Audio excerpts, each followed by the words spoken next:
Hello everyone, it's Squeakerwood HCG. I'm coming to you at 12:30 a.m. As you can see, the room is really dark around me, but I've heard from a couple of people wanting to know if I was okay and where I am and all of that sort of stuff, and trust me, I have missed vlogging. I've missed talking to you guys and reading all of your comments and seeing your vlogs, and I've gotta watch because I really miss it and it's so encouraging. I am with my parents, my stepdad and my mom. We started chemo and radiation on Monday. It seems to be going really well so far. My dad hasn't, not really been sick or anything like that, so we'll kind of see what's going to happen with all of that. Anyway, yesterday I was down 19.6, and I believe it's day 30. I think it's 34. So I was right at 20. Got up this morning. Yesterday I had the same thing for lunch and dinner. We went to a place called Abuelo's, and I had fish, and it was awesome, and I had zucchini, and it was awesome. I asked, please don't cook it with shiny stuff. No shiny stuff, no butter, no oil. You don't know what it has on it.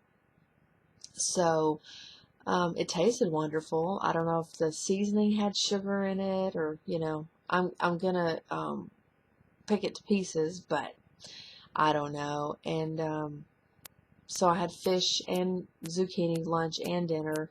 This morning I weighed with a 0.6 gain, so I'm back at 19. But usually my pattern is I'll go 2 days with either slight gain or a goose egg, and then I'll have a loss. So I'm hoping that's what it is, and hopefully tomorrow I'll get to measure. I was supposed to measure Monday, and I have yet to do that. So it's just been kind of hectic, and I need to I haven't cheated. I haven't gotten off protocol except for going out to eat.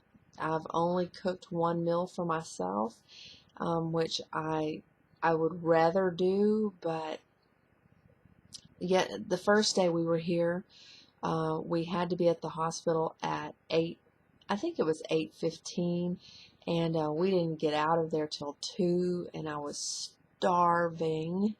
And then we ran around. I didn't get back here until almost 10 p.m. I think, and then last night was the same. It's like I didn't eat dinner last night until probably 9:45. So I normally don't do that either, but I have been drinking anywhere 3.5, 4 liters if I can. So I feel like I've done well. I stand on protocol. I haven't gotten off, so that's a good thing. What else?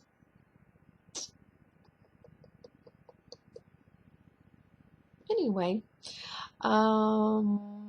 I'm going to have lunch or dinner with my youngest daughter tomorrow and my family, so I'm excited. I haven't gotten to see her since we've been here. She's had jury duty, and that brings me to part 2 of my story from before, and I'll try to keep it short. So, my husband and my daughter have an affair for 5 out of the 6 years we were married. I had a lot of people say, if it were me, I would hate him, and because she was innocent. And then I had people say, I would hate. I had people tell me, that I had, influential Christian woman tell me that I needed to disown my daughter. And I felt like that I prayed about it, and I felt like that God didn't appoint me judge. And it wasn't on me to judge, and so it's in God's hands. So I had to let that go. Like I told you before, I was willing to do whatever it took to work through it. I wanted to be able to keep my family together. I know it's twisted, but you know, I was just digging, and because I walked in on the affair around Thanksgiving, and I went to a counselor, and she told me, you know, did I really think that I could do this? And I thought that I could. And the affair continued after. And on December the 28th, that's how long. Christmas was a nightmare. It was ugly. I'll just say it was ugly. And both of my daughters were there, and, you know, it became ugly. But I didn't say anything. I kept my mouth shut. And on December the 28th, I asked if, you know, what was going on. We needed to, you know, I needed some answers. And he told me that basically he wasn't going to talk to me about it. So I told him basically he had to leave. And so he moved out on December the 27th.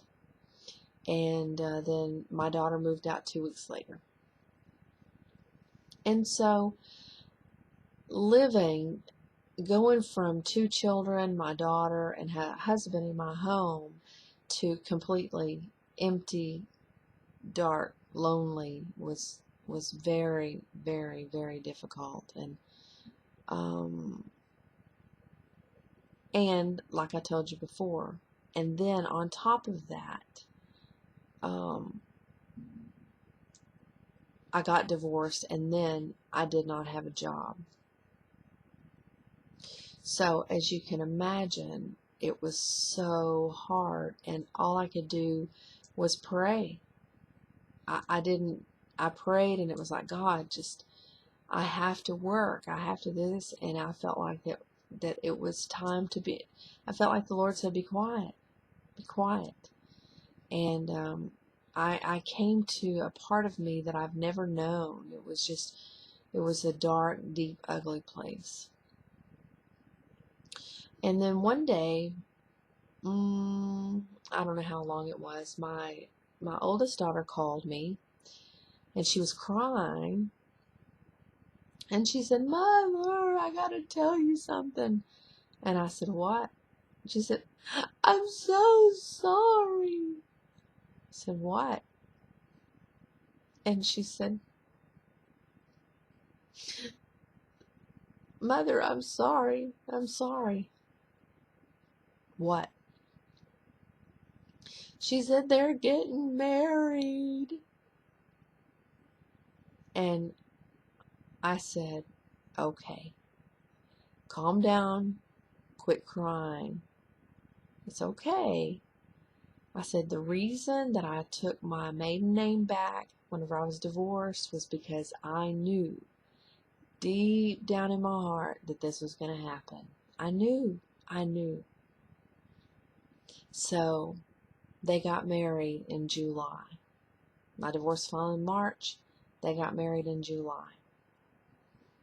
And I made the mistake of telling my mother, you know, I said they might be very happy that I'm not crazy, because I had so many different thoughts going through my head right before they got married. As I told my mother, I said, you know what? I could walk into that church whenever they say, you know, does anybody oppose? I could say, listen, I oppose my daughter marrying my husband. I oppose my husband marrying my daughter. I could have taken a gun out. I could have shot both of them, and I could have blown my brains out all over that church. And anybody that knew would have said, you know what? I would have done the same thing. And my mom was like, "Oh, you got to come to my house. You can't stay there." And you know, my girl's daddy went to the wedding, and I'm not telling you this because I want anybody to feel sorry for me or I've said this before or anything like that. I'm just sharing with you because we all get in a place sometimes that we don't know how to handle it or what we're supposed to do. So that was a dark place. And like I said before, also I've told you before, I love my youngest daughter with all of my heart. I'm not sharing this with anyone because I want to look down on her. I mean, I have friends. I have really good friends that have really gotten upset with me and mad at me because I will still hang around with her. But you know what? I'm not the judge. We're not the judge. Um, the Bible says, "Vengeance is mine, saith the Lord." It doesn't say, "Vengeance is yours, Peggy, and you deal with it." So anyway, I just wanted to share a part 2, and you know what? I really miss talking to you guys, and I love you all, and hi, honey. My husband's at home, and I'm about 4.5 hours away. So anyway, I guess I will go since I'm at 12 minutes. Love you guys. Talk to you later. Bye.